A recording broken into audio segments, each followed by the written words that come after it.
Good evening সবাইকে। আজকে একটু অন্যরকম দিয়ে শুরু করব। আজকে বলবো যে যারা আমার সাবস্ক্রাইবার বা যারা আমার ভিউয়ার্স, যারা আমার ভিডিও দেখেন, তারা সম্পূর্ণভাবে দেখেন না, দু একজন ছাড়া সম্পূর্ণভাবে দেখেন না বলে আমার ভিডিও ব্ল্যাকলিস্টে, ব্ল্যাকলিস্ট বলেন তো নাকি, একটা ব্ল্যাকলিস্টে চলে যাচ্ছে। তা সত্ত্বেও আমি চেষ্টা করে গেছি যে দেখা যাক, যদি হয় যদি হয় যদি হয়। আমি দীর্ঘ 2 বছরেরও বেশি ধরে এই ধরনের ভিডিও করছি যে কিছু মানুষ যদি আমার সঙ্গে একযোগে হয় এবং কিছু মানুষের মধ্যে নিশ্চয়ই আমি সেই ভালো লাগাতে পারিনি, সেই বিশ্বাস ঢোকাতে পারিনি, সেই যে ঈশ্বরের প্রতি তাদেরকে মুখ ঘোরাতে পারিনি, সেসবই আমারই দোষ। যার জন্য আমি হয়তো এই চ্যানেলটা আবার বন্ধ করে দেবো। কেন? কারণ এই এইভাবে আর কি চলছে না। কারণ কোনো শেয়ার নেই, ভিউ, যে সাবস্ক্রাইবাররা আমার রয়েছে তারাও দেখে না রোজ ভিডিওকে দেখতে হবে, লাইক করতে হবে, শেয়ার করতে হবে। যত ভিডিও লাইক এবং শেয়ার হবে তত ভিডিওটা বাড়বে, আগে যাবে। আমার ভিডিও আজ পর্যন্ত একটাও শেয়ার হয়তো হয়নি, বা হয়েছে কিনা আমাকে দেখাচ্ছে না যে কোনো শেয়ার হয়েছে। শেয়ার হয় না আমার ভিডিও, যার জন্য একই জায়গাতে দাঁড়িয়ে থেকে যাচ্ছে, পৌঁছচ্ছে না। কখনো কখনো কোনো কোনো ইউটিউব চেষ্টা করছে কোনোভাবে, তো সেইটা হয়তো কখনো কখনো অনেকজনের কাছে পৌঁছে যাচ্ছে, কিন্তু ওটা তো ম্যাটার করছে না কোনো আর কি। তো এটা আজকে ভিডিওর প্রথমেই বলে নিলাম গল্প বলার আগে, যে আমার এই দোষ, হয়তো আমি পারছি না, তার জন্য আমি সরে যাচ্ছি। যে হয়তো আমার গল্প কারোর ভালো লাগছে না, বা আমি তাদের মধ্যে সেই বিশ্বাস জাগাতে পারছি না যে কিছু কথা বলবে আমার সঙ্গে এই নিয়ে, বা জানি না কি হচ্ছে, কেউ কোনো কথাই বলছে না। একজনই বলে যান, যদিও তাকে আমি আবার বলছি, তাকে আমি চিনি না বলেও সেই ব্যাপারটা থাকে না আর কি, একদমই চিনি না তাকে, যদিও তিনি বলে যান। তো একজন দিয়ে তো হয় না, একজনের জন্য তো আমি করছি না জিনিসটা। আমি তো একটা হিউজ মানুষকে চাইছিলাম যে আমার সঙ্গে জুড়ে যাক, এই কথার সঙ্গে জুড়ে যাক, ঈশ্বরের পথে চলে আসুক। তো যাই হোক, আগে আমি একরকম করে বলতাম, এখন আমি অন্যরকম গল্পের মধ্যে দিয়ে বলার চেষ্টা করে গেছি। কিন্তু যাই হোক, সেটা কোনোভাবে আমি পারলাম না কাউকে বোঝাতে, বা কারোর মনে সেই দাগ কাটতে পারলাম না আমি। সেটা আমারই কি বলবো, অপারগতা। তার জন্য আমি ক্ষমা চাইছি সবার কাছে। আমি আরও মোটামুটি 3-4 দিন এই ভিডিও করে এই অ্যাকাউন্ট আমি বন্ধ করে দেবো। কারণ এখানে আর নতুন করে হয়তো কিছু হবে না। কারণ এটা সেই শেয়ারিংও নেই, যা বললাম আর কি। তো যাই হোক, আমি আজকের গল্পটা করে নিই। যে আবার বলবো যে আমার ভিডিওতে আমি সবসময় বলি, ঈশ্বর খুব সাধারণ, ঈশ্বর খুব সহজ, ঈশ্বর খুব সরল, ঈশ্বর খুব ভাবপূর্ণ মানুষদের বা জীবদের সঙ্গে মিশতে ভালোবাসেন এবং তাদের দেখা দেন এবং তাদের কাছে প্রকট হন। তো সেই ব্যাপারগুলো থাকে। তারই একটা ছোট্ট গল্প, যে কতটাই সহজ, কতটা সরল, কতটা একদম খোলাখুলি তিনি চান যে তার ভক্ত এতটাই তার সঙ্গে খোলাখুলি থাক। তো এটারই গল্প একটা। তো একবার হয়েছে যে গোবিন্দ দাসেরই কথা আমি কালকে বলেছিলাম, যে গোবিন্দ দাসেরই অনেক কথা আছে, জয় জগন্নাথ দেবের কথা। তো সেখানে গোবিন্দ দাস একবার, যিনি জয় জগন্নাথ দেবের ওখানে পুজো করেন বা পদ গান এইরকম আর কি। তো সেই গোবিন্দ দাস মনে আছে তো, সেই মতি ছুঁড়ে মারার কথা। তো জানি না, এটা হয়তো বলিনি, এটাই সেটা বলছি। তো একবার কি হয়েছে, গোবিন্দ দাস ভোরবেলা 4টের সময় তো মন্দির খুলে যাবে, তো ভোরবেলায় উঠে গেছে, নিত্যকর্ম সারতে গেছে। তো নিত্যকর্ম সারতে গিয়ে কাপড় জামা রেখে জাস্ট বসেছে, আর বলেছে, জগন্নাথ ভাবছেন, শ্রীকৃষ্ণ জগন্নাথ ভাবছেন যে আজকে ওকে এইখানে মানে একটু জ্বালাবো আর কি, একটু খুনসুটি করবো সঙ্গে। তো উনি কি করেছেন, গেছেন ওনার সঙ্গে সঙ্গে, কোথায় বসে দেখবো, কোথায় বসে দেখবো। দিয়ে তো এবার বসেছেন উনি, যেই না জামা কাপড় খুলে রেখে বসেছেন, আর অমনি ও কুল গাছের ওখানে গিয়ে বসে আর কুল পেড়ে আর গোবিন্দ দাসের দিকে ছুটছে। গোবিন্দ দাস ভাবছেন, এত ভোরে কে আসবে, এই কুল ছুঁড়বে, কোত্থেকে পড়ছে। বেশ কয়েকটা পড়েছে, উনি তখন কোনো রকমে ওখান থেকে সরে গিয়ে আরেকটা জায়গায় গেছে। আর দেখছি আরও আসছে কুল, ওনার তো উঠেছে মানে সব কিছু নিত্যকর্ম মাথায় উঠেছে তখন। উনি তো দৌড়চ্ছেন দৌড়চ্ছেন দৌড়চ্ছেন, দিয়ে তারপরে একটু পরেই দেখছেন, আরে জয় জয় তুমি, বলেছি ভগবানকে জয় জয় বলতে, জয় জয় তুমি, এই দেখে ফেলেছি। ওর বলছে হ্যাঁ দেখে ফেলেছি তোমাকে। আর উনি তো লজ্জায় এইরকম একদম শুকিয়ে গেছেন, লজ্জায়, মা আমি এই অবস্থায় তুমি আমাকে দেখে ফেললে। বলছে সে কি গোবিন্দ দাস, তুমি তো আমার সব থেকে প্রিয় ভক্ত, তুমি আর আমার আর তোমার মধ্যে তো কোনো ব্যবধান থাকার কথা না, কেন তোমার আমার এই অবস্থা বলে কেন তুমি সেই ব্যাপারটাকে আলাদা করলে আমার থেকে, কেন তুমি এই সময়ের জন্য আমাকে আলাদা করছো, আমি তো তোমার মধ্যেই আর কি, আমি তো তোমার ইয়েতে, তো তোমার তো এটা উচিত হলো না। দিয়ে ওকে আবার সে কুলছুড়েই মারছে। দিয়ে দেখে নিয়ে বলছে আরে যাও যায় যাও যাও যাও, এই সময় একদম না, এইরকম ইয়েতে দিয়ে ওর লজ্জায় এমন দৌড় মেরেছে। এদিক থেকে ওর মা তখন আসছে, গোবিন্দ দাসের মা, আর ও তো দেখে ফেলেছে। আর গোবিন্দ দাস তখন বয়স ভালোই, বলছে আরে রাম রাম রাম রাম রাম রাম, এ কি তুমি এইরকম অবস্থায়, ছি ছি ছি ছি ছি, হ্যাঁ তোমার কোনো কাণ্ড জ্ঞান নেই, কেন দৌড়াচ্ছে। আর ও তো বলতে পারছে না মাকে যে এই অবস্থা আমার, ও পিছনে কুল নিয়ে দৌড়াচ্ছে, মারছে ওকে। যাই হোক কোনো রকমে এইসব করে এইবার ইয়েতে গেছে, মন্দিরে গেছে 4টের সময় যথারীতি কোনো রকম করে মন্দিরে গেছে, চান টান করে পরিষ্কার হয়ে গোবিন্দ দাস মন্দিরে গেছেন।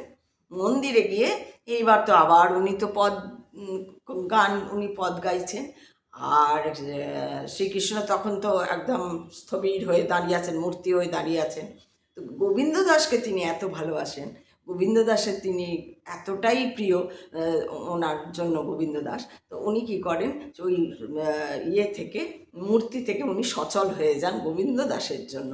এবার যেই গোস্বামীজি কী করছে, যে ওনাকে সাজাবার জন্য, শৃঙ্গার করবার জন্য যেই অন্যদিকে ঘুরে মালাটা আনতে যাচ্ছেন, ফুলটা আনতে যাচ্ছেন, তখনই কী করছেন, উনি জগন্নাথ শ্রীকৃষ্ণ কী করছেন, উনি একটা মতি ছুঁড়ে ওই গোবিন্দ দাসকে মারছে। মানে আর কি মনে মনে হচ্ছে কি কেমন আজকে কেমন হলো। আর গোবিন্দ দাস তো তখনও সেই লজ্জা আর তার ভাঙছে না। তো তখন হচ্ছে কি আজকে কেমন হলো, এই হলো ওই হলো। দিয়ে আরও বলছে আর তুমি আর জ্বালিও না তো, তুমি এই করেছো ওই করেছো, খুব এইরকম ঠিক নয়। হ্যাঁ, তো এরকম মনে মনে কথা হচ্ছে আর কি, মনে মনে হচ্ছে। দিয়ে গোস্বামীজি যখনই ফিরছেন দেখছেন কিছু একটা হচ্ছে, বলছে কি হয়েছে, বলছে না না কিছু হয়নি কিছু হয়নি, পদ গাইছি কিছু হয়নি। তো এরকম করে আবার নর্মাল হয়ে যাচ্ছে। দিয়ে এবার গোস্বামীজি এর মতি ছড়াছড়ি চলছে এবার। আর ও বলছে আরে আবার মতি ছুটছে আমার দিকে, আর আমাকে যেখানে মেরেছিল ওখানেই মতিগুলো এসে লাগছে, তো আরও লাগছে। তখন বলছে দাঁড়াও তোমাকে এবার কী করছি বলে সব মতিগুলো নিয়ে ওর দিকে ছুটতে গেছে। আর তখনই গোস্বামীজি ওই দিক ফিরে দেখছে, আরে তুমি ঠাকুরজিকে মতি ছুঁড়ে মারছো। বলছে হ্যাঁ মতি ছুঁড়ে মারছি, জানো ও কীরকম উদম মাচায়, হ্যাঁ তুমি তো জানো না, তুমি মাথায় চড়িয়ে রেখেছো তোমার ঠাকুরজিকে, তো উদম মাচায় আজকে আমার সঙ্গে এরম এরম করেছে, আমাকে ইয়ে করতে দেয়নি, আমার ওই জন্য দেরি হয়ে গেছে এই গেছে। আর এখনও দেখো ও দেখো এই আমার মাথায় মেরে লাল করে দিয়েছে, এই করে দিয়েছে, নালিশ জানাচ্ছে আর কি। তখন গোস্বামীজি বলছে গোবিন্দ দাস তুমি যে কত তোমার ভাগ্য যে তুমি তাকে দেখতে পাচ্ছ, তিনি তার সঙ্গে স্বয়ং তোমার সঙ্গে এরকম করছেন, খেলা করছেন, লীলা করছেন। আহা হা হা, আমার তো মানে চক্ষু সজল হয়ে যাচ্ছে ওনার, যে এত সুন্দর লীলা করছেন, আহা সে মানে তুমি অতি ভাগ্যবান।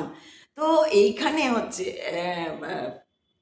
এখানে এবার মেসেজটা যেটা হচ্ছে সেটা হচ্ছে যে আমরা যতটা সহজ সরলভাবে থাকবো, ভাব নিয়ে থাকবো, সে একদম যেন আমার নিজের ভাই বোন বলে, বা আমার দাদা দিদি, বা আমার মা বাবার সঙ্গেও আমরা একটু দূরত্ব রাখি।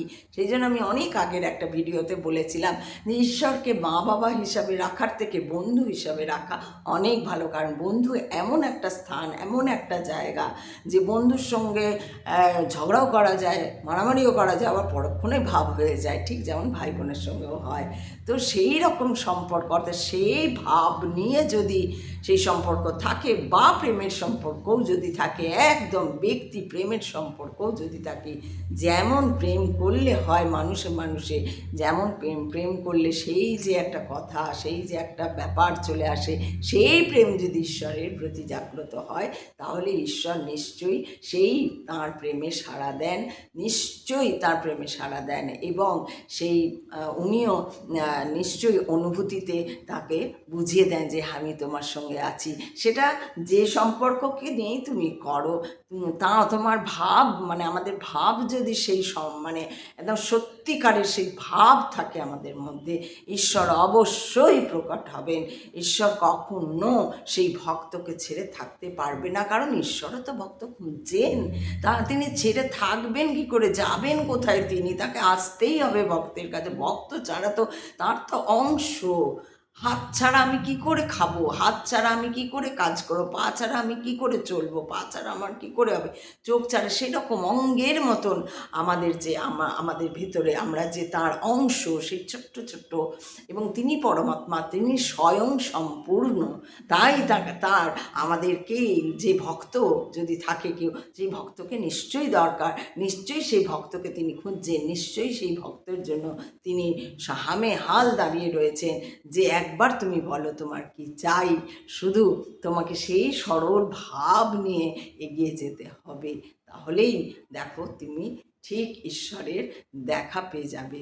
তো এটাই ছিল আজকের আমার মেসেজ, ব্যাখ্যাসহ সেই গল্পটা।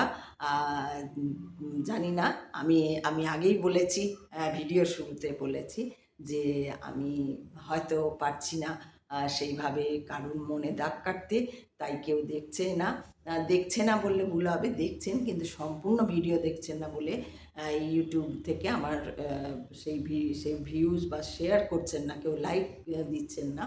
এরকম হয় না, সাধারণত 2 বছর ধরে ভিডিও করছি, তো এটা সাধারণত এরকম কারুর জন্য হয় না। আনফর্চুনেটলি এটা আমার সঙ্গে ঘটলো, যে কেউ একটা লাইক নেই, এবং একজন ছাড়া, আমি বারবার ওই জন্য একজন বেশ কয়েক মাস ধরে একজন টানা দিয়ে যাচ্ছেন, তার মাঝখানে যে এসছেন তা নয়, কয়েকজন এসছেন চলে গেছেন, হয়তো আমার সঙ্গে পোষায়নি, হয়তো আমি সেই তাদের মনের মধ্যে দাগ কাটতে পারিনি, এবং সম্পূর্ণের জন্যই আমি দায়ী। তো ভালো লাগলে নিশ্চয়ই মানুষ দেখতো, আমি যদি সেভাবে ভালো লাগাতে পারতাম, নিশ্চয়ই মানুষ আমাকে পছন্দ করতেন, এবং নিশ্চয়ই আমার ভিডিওগুলো লাইক করতেন এবং শেয়ার করে দিতেন। তো যাই হোক, আমার নিজের লোকরাও রয়েছে, তারাও করেনি। আমার নিজের কিছু বন্ধু মানে আশেপাশের কিছু চেনা পরিচিত রয়েছে, তাদেরও দেখতে বলেছিলাম, তারা হয়তো একটা সাবস্ক্রাইব করে দিয়েছেন, কিন্তু তারা কেউ দেখেন না। তো নিশ্চয়ই সেই ভালো লাগাতে পারিনি, সেটা সম্পূর্ণভাবে আমি পরাজিত হলাম এই জায়গাটায়। তো যাই হোক, নিশ্চয়ই এর পরের বার যখন আমি অন্যভাবে আসবো, অন্য ঘটনা বা অন্য কিছু নিয়ে আসবো, ঈশ্বর আমাকে অনেক কিছু দিয়েছেন, শুধু আমি আধ্যাত্মিক নিয়েই কথা বলতে পারি, অন্য কিছু না। তাই ঈশ্বর আমাকে সত্যিই অনেক কিছু দিয়েছেন, সত্যিই অনেক কিছু দিয়েছেন। তো আমি তারই অন্য একটা কিছু একটা ভাগ নিয়ে আসবো, আশা করি।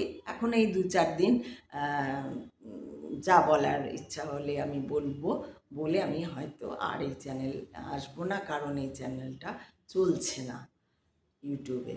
তো সবাই ভালো থাকবে, সবাই সুন্দর মন নিয়ে থাকবে, ঈশ্বরের প্রতি যদি ভাব ভালোবাসা থাকে তাহলে তো খুবই ভালো। জয় শ্রীকৃষ্ণ। ওম নমঃ ভগবতে বাসুদেবায়। সবাই খুব ভালো থাকবে।